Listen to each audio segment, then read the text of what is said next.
अस्सलाम वालेकुम दोस्तों, शाह सन इस्तांबुल में हींअर असां हिकिड़ी स्टेशन आहे हिते मेट्रो बस जी उज़ुनजइर चवंदा आहिनि उनखे। हितां खां असां मेट्रो बस जे ज़रिए मेट्रो ट्रेन जे ज़रिए पाण असां वेंदासीं सबिया एयरपोर्ट। सो अॼु जी वीडियो इन सिलसिले में आहे, असां सां गॾु रहिजो, महिरबानी। हाणे M4 जेका आहे मेट्रो ट्रेन आहे, इन मां असां चढ़ंदासीं हाणे। सो उज़ुनजइर में असां हिते लथा आहियूं, हाणे मेट्रो ट्रेन आहे M4, उनमें चढ़ंदासीं। ही मेट्रो ट्रेन है जेका सिद्धी एयरपोर्ट वेंदी,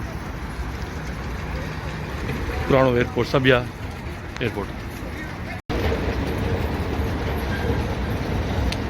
सो साईं ही आहे मेट्रो ट्रेन हिकिड़ी M4 जेका सिधो सबिया एयरपोर्ट वठी वेंदी। हिते जेके बि मेट्रो ट्रेन आहिनि उहे तक़रीबन मूं हिकिड़ो अंदाज़ो आयो आहे 7-8 मंज़िला ज़मीन खां हेठि यानी ठाही हुयूं आहिनि। असां मेट्रो बस में लथा आहियूं, हाणे वञूं था मेट्रो ट्रेन M4 ते चढ़ंदासीं ऐं पोइ उतां सिधो सबिया एयरपोर्ट में अंदरि असांजी एग्ज़िट थींदी। साईं असां हाणे हिते हिकिड़ो स्टॉप आहे, हिते पंहिंजो कार्ड स्विप कंदासीं, अॻिते निकिरंदासीं।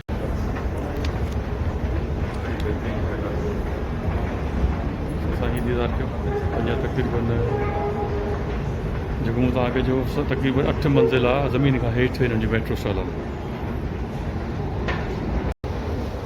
सो दोस्तों ही लिखियो पिया सबिया गोक्चन हवेली मानी, हवेली मानी या ई कुझु चवंदा आहिनि, एयरपोर्ट चवंदा आहिनि हवेली मानी। सो हवेली मानी ही M4 है उज़ुनजइर दिल आहे पोइ उनखां पोइ वरी हिकिड़ो स्टेशन आहे, उतां खां M4 खण बि सिधो सबिया एयरपोर्ट। हिते तक़रीबन बोर्ड लॻल हूंदा आहिनि त हाणे हिकिड़ी ट्रेन अचे 5 मिंट में, ॿी अचे थी 8 मिंट में ईंदी हिते। जी दोस्तों असां उज़ुनजइर लथासीं। उज़ुनजइर खां पोइ असां हीअ जेका स्टेशन आहे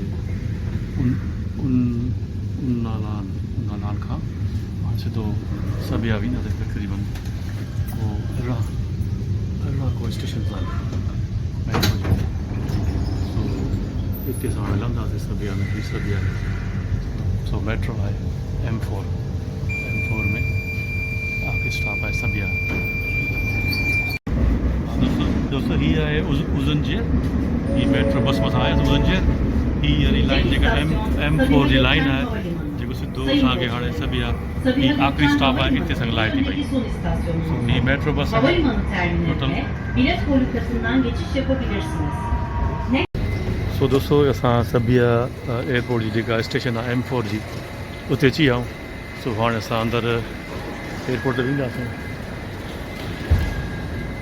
ही ट्रेन जो इंतज़ारु कयो, ही M4 ट्रेन आहे जेका असांखे वठी आई हितां।